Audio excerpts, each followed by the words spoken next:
Reaching an advanced level in Chinese is the goal of many learners, but what do you do when you get there? And is there such a thing as being done with Chinese?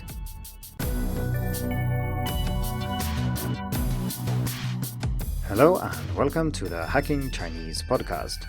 In this week's episode, I'm going to conclude the story of how I learned Chinese. And no, that doesn't mean I'm done with learning Chinese myself, but it does mean that this is the last episode in that series, at least for the foreseeable future. But before we get into that, I'd like to talk a little bit about the reading challenge that starts on July 10th. And as usual, the challenge is meant to encourage students, including myself, to read a little bit more in Chinese than you normally do.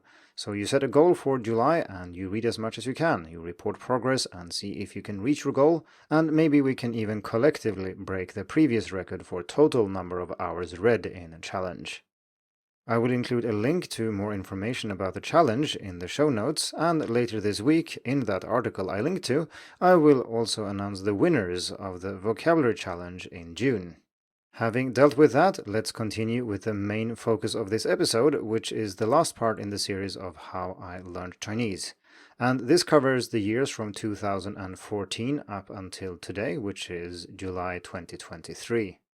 As you might notice, this is a very long time period to cover in one episode, and the previous episodes usually dealt with 1 or sometimes 2 years, but here we have 9 years. It's more than all the other episodes combined. And herein lies the answer to why this is the last episode, because while I was studying Chinese full-time, or at least spent serious amounts of time learning Chinese, and of course lived abroad for 4 years, there were lots of things to write about, lots of things happened, and while I shouldn't say that nothing has happened in the previous 9 years, I think I'm mostly doing the same things I'm doing back then, and so there isn't that much to talk about in terms of first I did this, then I did that. So that's not what I'm going to do in this episode. Instead, I'm going to talk about what I actually do and how that relates to Chinese. And as we shall see, some of the things that I do don't really relate to learning Chinese that much. Others are indirectly related, and of course, many things that I do are directly related to Chinese as well, such as recording this podcast. And even though that is related to learning Chinese, it's not an example of where I actually learned Chinese myself, and that's something I will talk about in this episode, so how am I studying Chinese these days? And I will also link that to more advanced learning in general, and how you can eventually reach mastery, whatever that means. But let's start with what I'm doing now, and here I mean professionally of course, and see how that may or may not be related to learning Chinese.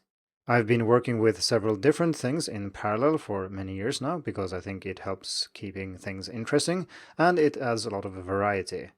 So the first thing I do is that I'm a lecturer at the Department of Education at Uppsala University here in Sweden, where I teach courses in professional development for language teachers throughout the Swedish school system. I started this job in 2015, so it's almost 8 years now, and originally it was mostly about Chinese, but since then I've expanded it and focus more on other things than Chinese these days, so it's professional development courses for language teachers on all levels, and I try to provide information and inspiration to help them become better teachers. Some of these activities are still directly related to learning Chinese. So for example, I have a course taught for Chinese speakers which is in Chinese, and obviously I get to practice my own Chinese when I teach that course. It's also easy to see the influence on hacking Chinese over the past 8 years or so, because I've been leaning more and more towards writing things that are also interesting for teachers. And while I always address students, I also think that if teachers read Hacking Chinese, they should probably have noticed this. There are also some articles that are directly about teaching, but they are not that many. But one example would be text adventure games and how to use them in the Chinese language classroom, which was episode 78 of the podcast, and that's the only episode so far that comes in two versions, a 78A and a 78B, where one is in English and the other is in Chinese. If you happen to be a teacher, there is a tag teaching that you can look up all the articles that I've tagged with teaching, but like I said, most things are relevant for teachers if you just change the perspective slightly. To check out that tag, you go to hackingchinese.com/tag/teaching. I also have another job at university, and a different one. This is my alma mater, where I am Director of Studies for Languages for Specific Purposes at the Department of Management and Engineering, and this is Linköping University. If you've listened to this whole series, this is the university where I started learning, so I have my former teachers as colleagues these days. Again, this is not specifically about Chinese, because our unit deals with lots of other languages too, including English, German, Spanish, French, and Japanese. And as Director of Studies, I'm responsible for pedagogical matters and plan and organize our courses. I also taught a lot of Chinese in this program starting back in 2010, I think, but in recent years I've been focusing more and more on other things. Perhaps I should mention that specific purposes here means that these language courses are for people who are integrating these languages into their professions in one way or another. For beginners, the courses look pretty much like any other beginner course, except that we start introducing STEM subjects very early, and then the further they get into the program, the more we focus on mathematics, on physics, chemistry, and so on. This is also partly at least why I'm interested in these subjects in Chinese, and for example in episode 30 I talked about Li Yonglao Lao Shi and his excellent YouTube channel where he talks about science and technology. Moving on and leaving the ivory tower and heading out into the real world, as it were, the third thing I'm doing at the moment is hacking Chinese. And of course, this is something you should be fairly familiar with, considering that you are listening to the podcast. If you happen to be new here, you can check out episode 15, which was a 10-year anniversary post where I summarized a lot of things that has happened on Hacking Chinese and what the website is all about. Naturally, this is all about Chinese, it's about learning and teaching Chinese, and I do learn a certain amount of Chinese because I need to read things, I need to listen to things and so on, but this is still mostly done in English, as is this podcast, because as I've explained earlier, I would otherwise only be able to target advanced learners, and that is too narrow in my opinion. Next up is Skritter, which I've worked with now for 9 years. And I mention Skritter quite often on the podcast. For example, I did an interview with the CEO, Jake Gill, earlier this year, so check out episode 147 for that. And if you're not familiar with Skritter, it is an app for learning vocabulary in Chinese and Japanese. And I do have an in-depth review of Skritter, which was in episode 53 if you want to listen to it, but if you want to see the most up-to-date version, you can check the link in the description. I've had many roles in the Skritter team and I've worked with many different things since I started working there. So this includes blogging, social media, language corrections, language consulting in general, and content management. The most visible contribution is probably the Skritter character course, which I talked about in episode 110. And again, I'll put links in the description. Nowadays, I work mostly with pedagogical matters as we try to make the app an ever better learning tool for students. Naturally, I do learn some Chinese by working with Skritter, even though the working language in the company is usually English, because I need to research lots of things. So for example, when building the character course, I had to learn a lot of things about characters that I didn't necessarily know before. Since Skritter is about learning vocabulary, there are also many questions about what is correct here, should this be pronounced this way or that, which character variant is the correct one, and so on and so forth. Finally, I want to mention WordSwing, even though I don't spend anywhere near as much time as I think I should on that project. For WordSwing, I've been doing lots of different things, but the most noteworthy one, I think, is developing text games for Chinese learners. So these are interactive choose-your-own-adventure style text games, or you can play them as audio games too, where you just listen, and you navigate your way through a story, and if you understand what's going on and make the right choices, you will win through. And if you're curious, you can always check out our first game, Escape, which is completely free to play, and I'll put a link in the show notes. I learn a lot of Chinese myself when I work with WordSwing, because some of the games I've written myself and then a native speaker has edited what I wrote. Sometimes it's the other way around, they write the game and I edit it, and we go back and forth, and obviously this involves a lot of language, and that is great. So now you know a little bit more about what I do professionally, and as I mentioned, some of these things are related to Chinese, at least indirectly. I mean, they are about language teaching or language research and things like that, but they might not be in Chinese. Other things are in Chinese or about the Chinese language, and naturally then this is a good way for me to keep learning. It's also a good segue into the next part of this episode, where I want to talk a little bit more about motivation and keeping on learning as an advanced learner. As I've written in an earlier article called The Three Paths to Mastering Mandarin, I think there are generally three things you can do to, well, first to reach an advanced level and then to push and keep learning even though you maybe have already achieved most of the goals you had when you started learning. These paths are of course not mutually exclusive, but I do believe that you need at least one of these three to get really good at Chinese long term. So let's see what these three are and what prospects I have for keeping learning Chinese in the future. Path number one is to use Chinese in your job.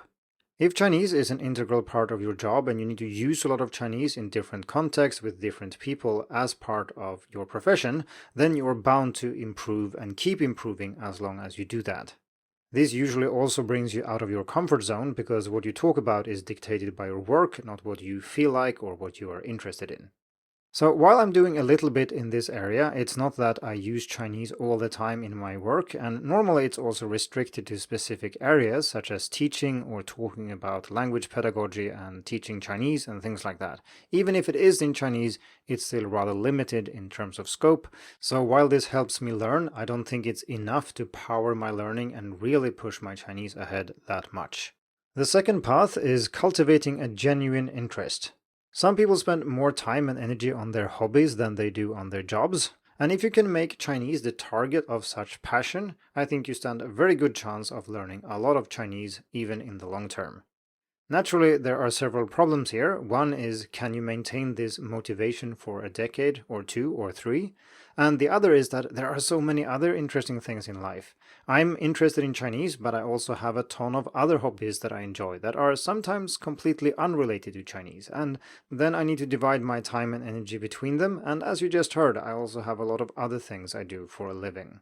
This is an area I could do better in. There are certain things I am interested in that I could do in Chinese, but I don't do all of them in Chinese, and I could certainly read and listen to more interesting things in Chinese. It's not that they are not interesting enough, it's just that sometimes I'm lazy as well, and I prefer to, say, read something in English if it's also available in English because, well, it's much easier. I do, of course, still have a strong interest in the Chinese language, and there are many areas I want to learn more about, but I don't have the passion and the urge to just learn more as quickly as possible as I used to. For example, in 2013, I read 25 books in Chinese, and I wrote about all of them on Hacking Chinese. I'll put a link in the description for that, of course. But that's not something I think I would do today, because it would mean sacrificing too much else that I want to read and which isn't available in Chinese. I still read and listen to a lot of books, at least twice as much as in 2013, but of course most of this is not in Chinese. So again, the verdict for this path is that it will bring me forward, but it's not strong enough to, again, be a driving force in its own right. The third path is having your social life in Chinese.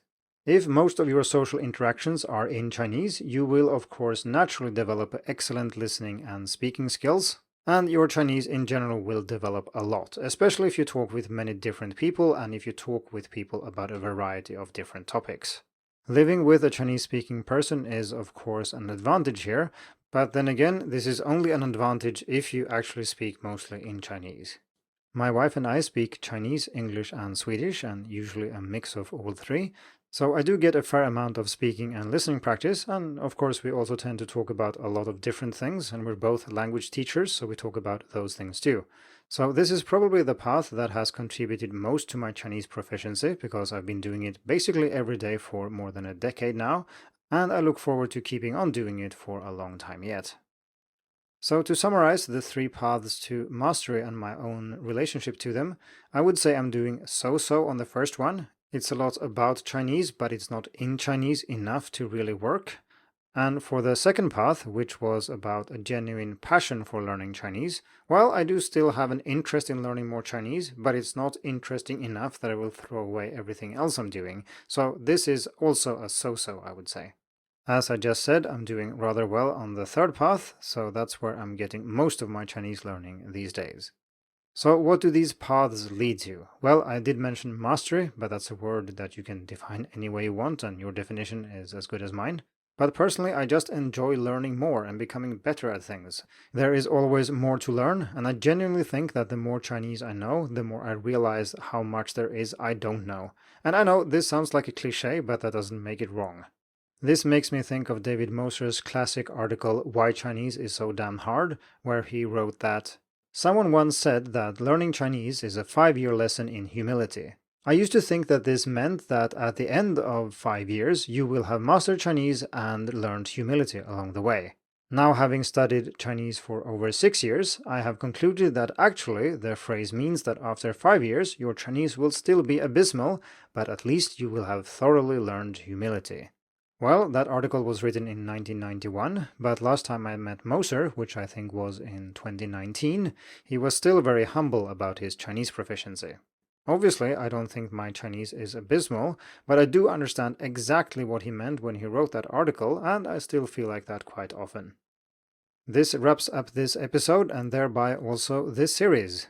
Like I said, maybe I will return to it in the future, but if I do something specific for improving my own Chinese, it's just more likely that I will write about that thing, but it's no longer about my own journey and how I learned Chinese and so on. I want it to be about your journey and how I can provide information and inspiration to make it easier and to help you reach your goals. I hope you have enjoyed this series, and if you've listened to all the episodes, head over to Hacking Chinese, leave a comment and say hi. Next week, we're going to keep talking about advanced learning and focus on the new HSK, because I'm interviewing Sara Jaksula, who took the HSK Advanced exam last autumn and shares her experience. So stay tuned for that. Thank you for tuning in to the Hacking Chinese podcast. If you like this episode, please share it. More information and inspiration about learning and teaching Chinese can be found at hackingchinese.com. See you in the next episode, and until then, good luck with your studies.